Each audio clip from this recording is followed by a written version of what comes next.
Hey everybody, welcome back. Thanks to all of you who have been supporting me, liking me, subscribing to me. I definitely have some more important issues that I am going to be going over as well. I hoped that you liked my first video on attachment theory. I was very nervous as per usual, so I'm just trying to get a little bit more comfortable. So today I want the adults to do a little bit more digging. I want you to kind of get in tune with yourself and, kind of recognize the attachment issues that could be at play with the childhood that you did have. So I am going to skip over the first attachment because it is secure attachment, which is what we are all striving for. So I'm going to stick it to the insecure attachments because those definitely are the ones that need a little bit more focus. So with that being said, the first one is the insecure avoidant attachment. This one is when you grew up being dismissed or your caregiver didn't really respond to you in the way that they should have. So communicating really wasn't key here. So recognizing feelings was never really a must. So differentiating between emotions is actually where you should start. So when it comes to making connections and communicating, start at the basics. Recognize what feelings are and how they should make you feel. Differentiate between the emotions. By starting here, you're allowing yourself to understand the feelings and emotions that come with life, which then in turn you'll start to figure out, what they are. Now, by understanding these concepts and giving the emotions a feeling, you can now figure out what your need is. For instance, you notice that you're sad. So right now, I need love. So if you figure out that you're sad, you know that the emotion or what you're needing is care or love. So recognizing that connection allows you to ask or communicate what you're in need of.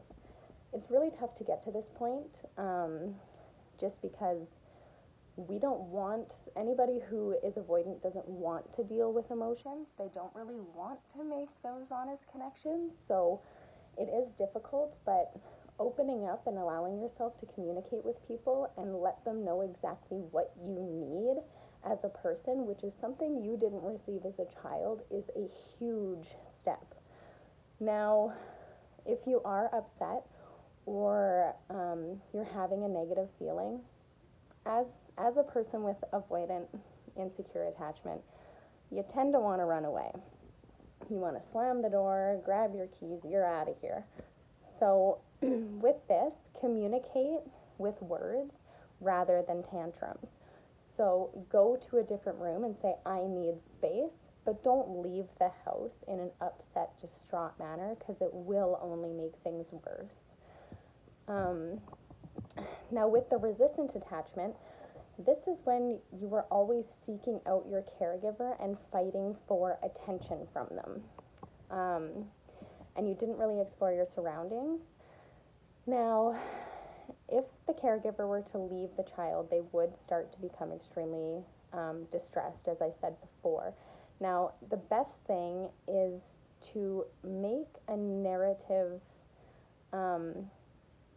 book almost, like of go through your life from when you were a child and recognize emotions that happened with people that you were with.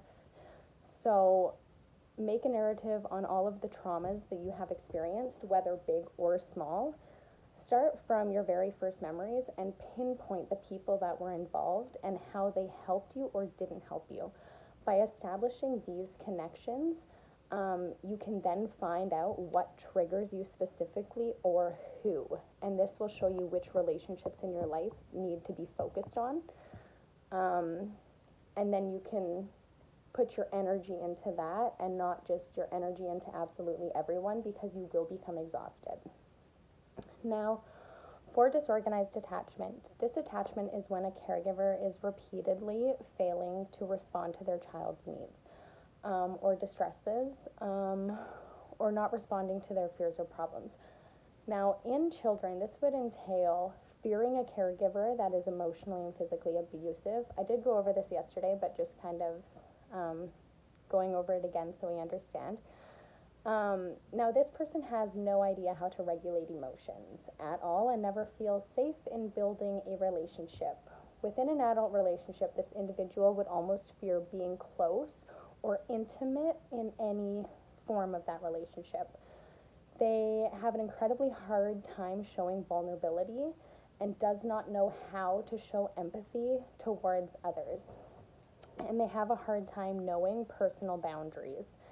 Now, combined with all of these and the abuse that they have experienced, their general responses to confrontation, would be, or a threat, would be extreme anger or rage.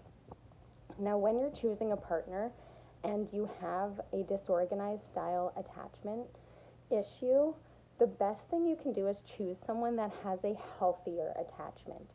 This will aid in building healthier relationships. Now, however, with that being said, ensure that you are trying your very best to overcome your barriers, because it will be difficult to keep someone that is in a secure attachment style. So as long as you're making the steps and this secure attachment individual sees that you're making these steps to better yourself, they will stick around. But if you're not really making those steps, it's going to be very hard for you to last in really any relationship that you have. So you can gain that form of security that you have lacked most of your life by choosing someone who is calm and always consistent.